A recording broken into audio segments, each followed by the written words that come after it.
Nous sommes en 1897. Bram Stoker, écrivain irlandais et britannique, présente au monde un personnage tout à fait particulier. Dracula, seigneur de la nuit et vampire immortel buvant le sang de ses malheureuses victimes, l'auteur présentait au public britannique un autre type de peur que celui auquel il était habitué. Personnage ô combien singulier, il devint rapidement une figure classique de l'horreur, mettant en avant une créature légendaire, autrefois boudée, le vampire. Symbole d'un genre, Dracula est devenu à lui seul la principale représentation populaire du monstre de fiction, et marque à l'imaginaire collectif d'une tache indélébile. Mais le vampire mythique prend pourtant des origines bien historiques, et retrouve sa trace dans la vie d'un seul homme, Vlad III, prince de Valachie, ou bien mieux connu par le monde sous le nom de Vlad III l'Empaleur. Personnage surprenant, dont l'histoire collective n'a tenu bon qu'à rappeler la légende noire qui entoura son règne, intéressons-nous donc à sa vie, et marchons ensemble sur la route sinueuse et difficile de la vie de Vlad III Bassarabe. Pour comprendre l'histoire de Vlad III, il faut d'abord comprendre le contexte qui entoure sa nation, et revenir à ce qu'est la Valachie. La Valachie, ou Valachie, est un petit territoire situé à cheval entre le Danube et les Carpates, dans la région de l'actuelle Roumanie du Sud. Principauté indépendante, elle est sous le contrôle d'un voïvode, noble de rang princier, élu par les autres nobles, les boyards, pour diriger le pays. Peuplé de Roumains, le pays est au Moyen-Âge une des deux principautés dites danubiennes, mais est pourtant la seule à jouir d'une pleine indépendance. En effet, les Moldaves, peuple culturellement proche, sont présents au nord du Danube et sur la partie méridionale des Carpates, mais sont assujettis aux Polonais, qui, en échange de leur soumission, les protègent des raids en provenance des hordes des steppes. Au niveau de ses voisins, la Valachie n'est pas la mieux entourée. Au sud se trouve la menace du puissant empire ottoman. Hégémon ferme sur les territoires balkaniques, le sultan, en échange d'une paix entre la principauté et son empire, exige du petit état un lourd tribut, en pièces sonnantes et trébuchantes. Mais cette menace immédiate du monde musulman et de l'empire turc est finalement assez petite par rapport à la menace non moins urgente présente au nord, que représentent les Hongrois. La situation de la première moitié du XVe siècle est en effet instable en Europe. L'Autriche et les royaumes de Hongrie et de Pologne sont sérieusement alertés par la poussée de l'Empire ottoman dans les territoires européens, notamment par la conquête des Balkans. Une inquiétude certaine qui conduit à la guerre entre les États de la chrétienté, que ce soit orthodoxe et chrétienne, contre les envahisseurs turcs. La Valachie se retrouve ainsi à être le théâtre de batailles acharnées entre les deux puissances, qui tour à tour la vassalisent, puis la relâchent en échange de tribus, et cela au gré des changements politiques. Car bien évidemment, à ce côté militaire se lie celui de la diplomatie. Le voïvode étant élu, le trône se retrouve souvent disputé entre les différents prétendants de la famille princière des Bassarabes.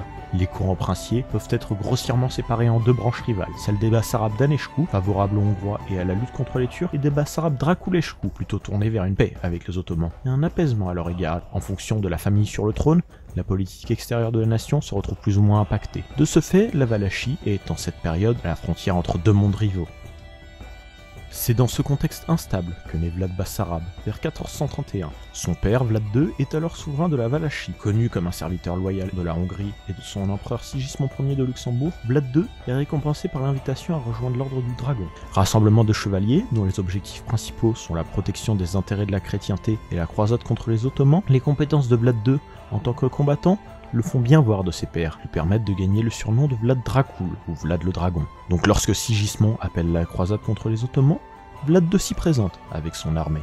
Mais malgré sa capacité militaire certaine et quelques victoires, le voïvode n'est à la tête que d'une petite nation, bien loin de l'imposante Hongrie ou des puissants ottomans. Les combats successifs contre les Turcs, de 1444 à 1447, mettent la Valachie au bord de la ruine et conduisent le souverain à signer la paix avec le sultan ottoman Mourad II. Considérant le retrait de la guerre comme une trahison à l'ordre du Dragon et à la chrétienté, les troupes hongroises entrent dans le territoire valaque pour chasser le félon. Malgré ses tentatives de fuite, Vlad II est capturé, puis exécuté. Vladislav II le remplace alors, imposant la branche des Bassarabes d'Aneşku comme branche régnante. Le pouvoir a changé de main. Vlad Bassarabe n'a qu'aux alentours de 16 ans, lorsque son père meurt. Il ne se trouve même pas en Valachie. En effet, celui-ci est otage politique avec son frère Radu, auprès des Ottomans. Ceux-ci servent de garantie au sultan Mourad II, lui assurant une sécurité toute relative sur sa frontière nord.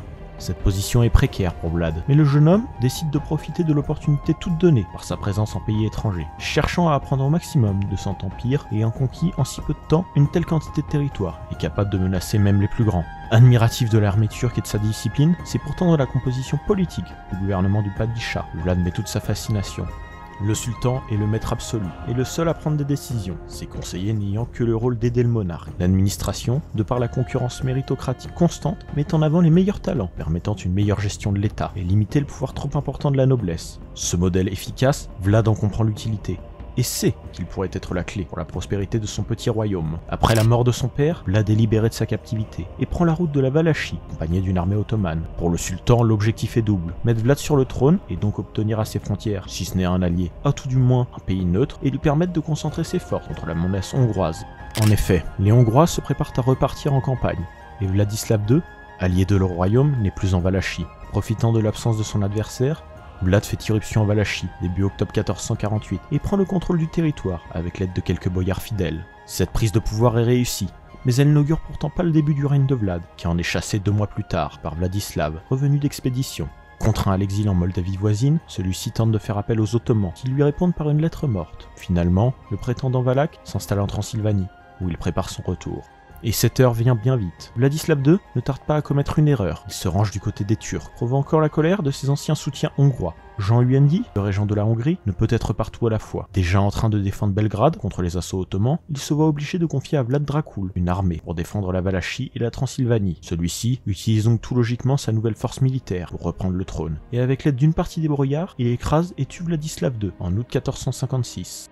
Arrivé au pouvoir, Vlad III met en application le modèle qu'il a appris à estimer chez les Ottomans. Se méfiant énormément de tous les nobles qui l'entourent, en raison de leur trahison constante à l'égard des souverains, il décide alors de nommer des hommes capables, issus du peuple, à de grandes fonctions, retirant une partie de la gestion du pays aux boyards. Il ne s'agit pas d'une politique réformatrice, avec à cœur l'intérêt du peuple. Cherche avant tout à renforcer sa propre autorité, en plaçant des fonctionnaires qui dépendent entièrement de lui, et dont le rôle peut être repris et donné sans aucune contestation. De la même manière, Vlad III réforme l'armée, en permettant aux petits propriétaires terriens de rejoindre en tant qu'élite militaire, mais aussi la justice, en nommant des magistrats civils. Il crée donc de toutes pièces une toute nouvelle élite politique, militaire et administrative, pour raffermir la volonté royale. Sa relation avec les boyards, déjà tendue, est sur le point de rompre avec ses manœuvres, et malgré une purge effectuée au début de son règne, la menace est grandissante. Pour le voïvode, la situation est simple. Il faut que les nobles comprennent définitivement leur place. Son autorité ne peut être remise en question. Il fait arrêter ses opposants, peu importe la raison de leur contestation, les fait juger par ses sympathisants et les fait condamner. Pour que cette nouvelle purge soit marquante, il faut que le supplice soit à la hauteur. Vlad III décide donc de remettre au goût du jour une exécution ancienne, pratiquée en Asie mineure au cours du IXe siècle. L'empalement fait donc son apparition en Valachie. Tout en étant peu coûteuse à mettre en place, l'empalement a pour avantage d'être facile à exécuter, le supplice consistant assez simplement à mettre la personne que l'on veut voir mourir au bout d'un pic en bois arrondi et de le laisser mourir de faim et de soif. Cette mise à mort spectaculaire et lente a pour objectif de marquer les esprits. Installé sur le bord des routes ou à l'entrée des villes et forteresses, l'empalement laisse agoniser le condamné des heures, voire des jours entiers, sous le soleil et les corbeaux. Incapable de bouger, de fuir, et seulement aptes à crier leur douleur, les suppliciés deviennent un exemple. Ce tourment est visuel, rappelant à tous ce qu'ils encourent en s'opposant au prince. Malgré le fait que la pratique soit présente chez les Ottomans, ou bien encore en Égypte à la même période, pour condamner des crimes similaires, l'utilisation de cette exécution sur la noblesse fait gagner à Vlad III le surnom de Tépech, l'empaleur. Son pays pacifié, le voïvode peut se tourner vers l'extérieur, et tout comme son père Vlad II le Dragon, il choisit de s'allier à la Hongrie et se déclare vassal de Matthias Corvin dès l'accession de celui-ci au trône en 1458.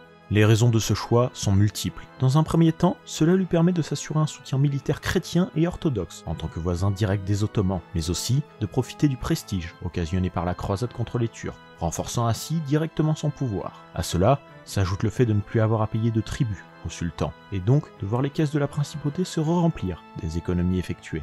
Pour finir, les débouchés militaires possibles. La victoire contre les Turcs permettrait à la Valachie d'obtenir une place plus importante dans les Balkans, et surtout un accès à la mer Noire et à ses ports. Ainsi, lorsque le pape Pie II appelle à la croisade, en 1559, Vlad III est donc tout à fait prêt à se joindre à celle-ci, et le fait dès 1561, lorsqu'un casus belli tout trouvé se présente à lui. Les relations avec les Ottomans étaient déjà tendues depuis que le voïvode avait décidé de ne plus payer tribut dès le début de 1559. Mehmed II, occupé sur de multiples fronts face aux Grecs de Trébizonde et aux forces aux frontières de son empire, ne peut se permettre de voir un état menaçant à sa frontière nord. Pour éliminer le problème à la racine, il décide d'envoyer des émissaires, ceux-ci ordonnant à Vlad de venir à Constantinople pour parlementer. Mais en parallèle, le sultan envoie des ordres secrets au gouverneur de Nicopolis pour capturer le souverain après avoir traversé le Danube. Les ordres, interceptés par le voïvode, le mettent dans une colère noire. Il fait arrêter les 2 émissaires venus lui porter le message et les condamne à mort par la méthode qui lui a valu son surnom. Par ironie certaine, l'émissaire en chef, un grec, conseiller direct de Mehmed II, se voit réserver un pal plus haut pour que son corps soit visible de plus loin et que son statut soit établi. Cette tentative contre lui permet au voïvode d'appeler vengeance, et il mobilise son armée. Il lance des campagnes de pillage de l'autre côté du Danube, massacrant Turcs comme Bulgares, et récupérant toutes les richesses qu'il peut attraper. Cette attaque conduit Mehmed II à changer ses plans. S'il ne peut avoir le voïvode par la ruse, il l'aura par les armes.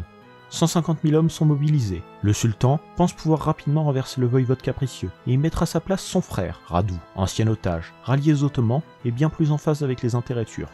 Conscient de son infériorité militaire et de la faiblesse de son pays face à un envahisseur aussi nombreux, Vlad fait appel à ses alliés. Il demande l'assistance militaire de Matthias Corvin, annonçant avoir rompu la paix avec le sultan pour l'honneur du roi et de la Sainte Couronne de Hongrie, mais aussi pour la préservation du christianisme et le renforcement de la foi catholique. Mais la Hongrie ne peut se permettre d'épargner des troupes à la Valachie. Celle-ci est en effet déjà embourbée dans ses conflits avec l'Autriche. Les Serbes, voisins proches, déjà vaincus par les Ottomans, ne peuvent pas intervenir, de peur de briser la fragile paix qui les protège. Tandis que les Moldaves ne veulent pas provoquer le sultan et subir le même sort que les Valaques. Vlad III est seul, mais il n'est pas un Dracule sans raison.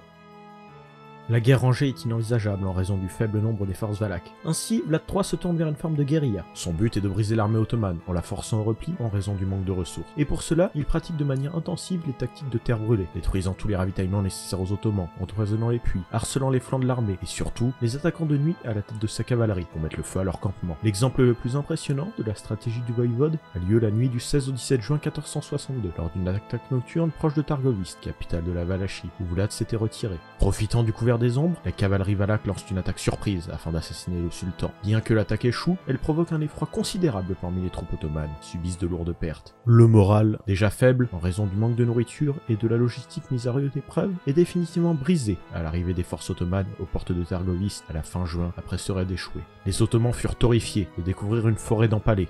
Prisonniers ottomans, opposants politiques ou bien déserteurs. Selon les chroniqueurs, plusieurs milliers de corps avaient été laissés à l'abandon à l'entrée de la capitale valaque. Cette cruauté perçue amène le sultan à remettre en cause sa campagne, car malgré les victoires et le fait que les forces de Vlad s'amenuisent, que les destructions s'accumulent dans tout le pays, la capitulation du voïvode ne vient pas. Vlad III continue en effet son combat, refusant toute forme de compromis. Mehmed II, poussé sur d'autres fonds par les chrétiens et ses rivaux orientaux, finit par décider d'abandonner la Valachie avec son armée principale. Vlad III peut bien régner sur sa principauté, celle-ci n'est de toute façon plus qu'un champ de ruines et de désastres, il sera désormais plus une épine dans le flanc ottoman. Vlad III peut ainsi reprendre son règne, mais celui-ci est loin d'être apaisé. Les boyards jusque la ruine de leur pays n'est pas la faute du sultan, mais du voïvode, qui a lancé une campagne imprudente. Leur autorité, réduite et bafouée par les réformes centralisatrices du pouvoir, pousse la noblesse à faire appel à un prétendant tout aussi digne. Car malgré son départ, le sultan a laissé sous les ordres de Radu une arrière-garde ottomane en Valachie. Et bien que Vlad ait vaincu son frère à 2 reprises militairement les mois suivant le départ de Mehmed II, de plus en plus de Valaques désertent pour rejoindre l'ennemi. Certes, reconnaître Radu comme voïvode signifie devoir payer un tribut au sultan, mais cela signifie aussi un retour aux anciennes méthodes de gouvernance, et donc un pouvoir renforcé pour l'aristocratie, qui ne demeurera plus esclave d'un voïvode autocrate. Vlad sent la situation lui échapper, la noblesse lui est hostile, et la plupart de ses soutiens sont morts durant le conflit. Le voïvode ne peut plus maintenir son pouvoir. Celui-ci décide donc de se retirer dans les Carpates hongroises avec ses derniers soutiens, avant qu'un assassinat ait lieu, espérant que Matthias Corvin l'aiderait à retrouver son trône face à son frère. Mais le roi de Hongrie n'est plus en état de tolérer les actions de son vassal encombrant. Matthias Corvin ne peut risquer une autre guerre avec les Ottomans, alors qu'il est déjà occupé face à l'Autriche. Il fait donc arrêter Vlad III, une fois celui-ci arrivé à Rukar pour des négociations. Toutefois, l'arrestation met les Hongrois dans une mauvaise situation. Vlad, malgré la piètre prestation face aux armées ottomanes et la perte de son pays, s'était croisé à l'appel du pape et avait obtenu un soutien financier important de la part des Vénitiens, et ceux-ci réclament un remboursement. Matthias Corvin décide donc de la jouer fine et a recours à une méthode moderne, la propagande politique. Les Hongrois amplifient les rumeurs autour de la cruauté de Vlad et de ses empalements, le qualifiant de cannibale monstrueux et salissant allègrement son image, publiant par la même occasion des affiches et des documents décrivant les agissements du voïvode. Utilisant la toute nouvelle invention qu'est l'imprimerie, Matthias Corvin décide de créer de toutes pièces une légende, exacerbant chaque action du souverain et répandant le nom de Vlad III l'Empaleur à travers l'Europe entière. Vlad III, emprisonné, est incapable de se défendre et ne peut qu'assister à la fin de son prestige. Emprisonné 14 ans à Visegrad, l'ancien prince disparaît des écrits, vraisemblablement en raison du désintérêt envers sa personne. Il n'est en effet plus qu'un homme, gardé captif derrière des murs et ne pouvant plus rien faire d'autre qu'attendre. Mais son heure de revenir apparaît. À l'été 1475, Stephen III de Moldavie dépêcha ses envoyés à Matthias Corvin, lui demandant d'envoyer Vlad en Valachie contre Basarab Laiota, nouveau souverain ayant évincé Radu l'année précédente et qui, comme son prédécesseur, s'était soumis aux Ottomans. La menace turque refaisant surface, le souverain hongrois n'a d'autre choix que d'accepter pour s'assurer la sécurité de la Transylvanie. Après une victoire en septembre 1476, avec l'aide de ses alliés moldaves et hongrois, Vlad III Dracul peut reprendre son trône tant aimé, chassant Laiota qui part se réfugier à Constantinople. Mais le règne est de courte durée. Mehmed II revient en Valachie, accompagné d'une armée, dans le but de définitivement mater ce souverain problématique. Vlad III, malgré quelques coups d'éclat, se retrouve acculé en janvier 1477. Ne pouvant pas fuir, il meurt assassiné dans son camp, par les mains d'un assassin turc, ou bien au combat, face aux Ottomans, selon les versions. En fin de compte, c'est proche de Snagov que Vlad III Dracul rencontre définitivement sa mort. Selon la légende, sa tête fut retirée de son corps et ramenée à Constantinople, où Mehmed II la fit exposer au-dessus d'un pic, en représailles des empalements effectués durant le règne du voïvode. Ainsi s'achève l'histoire du prince de Valachie, ayant terrorisé son pays par sa brutalité et ses méthodes. Mais un personnage aussi fantasque ne trépasse jamais vraiment. Son héritage sanglant vivra en effet longtemps dans l'imaginaire roumain. Et bien que les souverains successifs aient essayé de faire disparaître son règne en l'effaçant des archives et en prenant de grandes précautions à ne pas le nommer, dans le but de se dissocier de ce prince cruel et violent, sa figure ne disparut pas complètement. Ce seront des Allemands qui redécouvriront l'existence de Vlad III au début du 19e siècle, en s'intéressant justement aux écrits qui le décrivaient comme un monstre, et réussiront à en apprendre davantage sur le récit du prince roumain. Dans son pays natal, son nom deviendra celui d'un héros national, et même si son histoire est un symbole de cruauté et de tyrannie, cela n'empêchera pas le jeune État roumain de reprendre à son compte la légende noire d'un roi ayant résisté face aux Ottomans, et s'étant opposé à Mehmed II, le conquérant de Constantinople. Durant une période où le royaume naissant cherche encore à s'affirmer et est en guerre ouverte contre l'Empire ottoman pour le chasser des Balkans, la figure mythique d'un prince ayant combattu les Turcs avec une férocité inégalable fait l'office de parfaite icône de rassemblement pour la population. Mais la question qui demeure intéressante est, cette légende noire est-elle vraie? Le règne de Vlad III fut-il aussi cruel et violent que revendiqué par l'historiographie écrite? Sur un plan purement réaliste, oui, Vlad III fut sans conteste un voïvode tyrannique, n'hésitant pas à faire couler le sang. Son règne fut marqué de périodes sanglantes, durant lesquelles de nombreuses personnes furent exécutées. Les chroniques, datant de cette période, présentant une situation pour le moins en la défaveur du prince. Mais les chroniques en question furent amplifiées. Les récits hostiles sont majoritairement ceux de ses adversaires, que ce soit les marchands saxons de Transylvanie, ou bien les boyards de Valachie, qui se retrouvaient en opposition, avec la politique centralisatrice du pouvoir, autour de la figure royale. La diffusion en Europe centrale au XVe siècle, décrit le façonnant comme un monstre sanguinaire, furent encouragés par Matthias Corvin, qui cherchait à justifier son changement de politique et l'emprisonnement du voïvode. Ainsi, les écrits doivent être pris pour ce qu'ils sont, une forme médiévale de propagande anti-Vlad, cherchant à justifier les actions prises à son encontre. En effet, ce qui choqua particulièrement ses contemporains fut l'utilisation systématique de l'exécution contre les nobles, chose inenvisageable à l'époque, où l'aristocratie était considérée comme sacrée. Bien que d'après les mêmes sources contemporaines, il semble admis que Vlad ait dirigé une grande partie de sa colère et de sa vengeance contre les boyards responsables de la mort de son père et de son frère Mircea. Il n'en demeure pas moins qu'il se montra expéditif dans la mise en état de ses condamnations, et qu'il ratissa large dans les familles de ses victimes. En fin de compte, le prince de Valachie fut pour le moins en accord avec son temps, sur la violence à adopter contre ses ennemis. Il n'était pas plus cruel qu'un autre, ni même plus violent que les rois qui l'entouraient. Ce qui marqua l'imaginaire de son temps et lui fit gagner sa réputation fut davantage les deux graves attentes de Vlad, à la fois à la condition nobiliaire et à l'immunité diplomatique, en exécutant à la fois la noblesse de son propre pays, mais aussi les ambassadeurs ottomans. La réputation de Vlad III fut ainsi principalement détruite par ses ennemis, qui cherchait une raison de salir l'image d'un voïvode trop encombrant et certainement trop ambitieux, dans une région disputée entre les deux puissances ottomanes et hongroises. Son image tyrannique fut donc l'héritage de ses ambitions, et du danger qu'il représentait aux yeux de ses alliés comme de ses ennemis, et nous éclaire sur la manière dont ses contemporains le percevaient. Vlad III fut donc à la fois un Bassarab, un Dracul et un Tépèche, incarnant les trois noms à la fois, selon les circonstances et les personnes. Finalement, à travers Dracula, Bram Stoker a donné à Vlad Dracul une nouvelle vie, faisant sortir de l'ombre le prince de Valachie. Mais en lui offrant la lumière des projecteurs, à travers ses écrits et les films, il lia dans l'imaginaire collectif l'image du prince à celle d'un monstre sanguinaire. Vlad III est-il Dracula, ou le monstre de fiction a-t-il déjà entièrement pris le pas sur son homologue réel? Deux personnages pour une même histoire, chacun ayant marqué son temps de façon sanglante et à sa manière.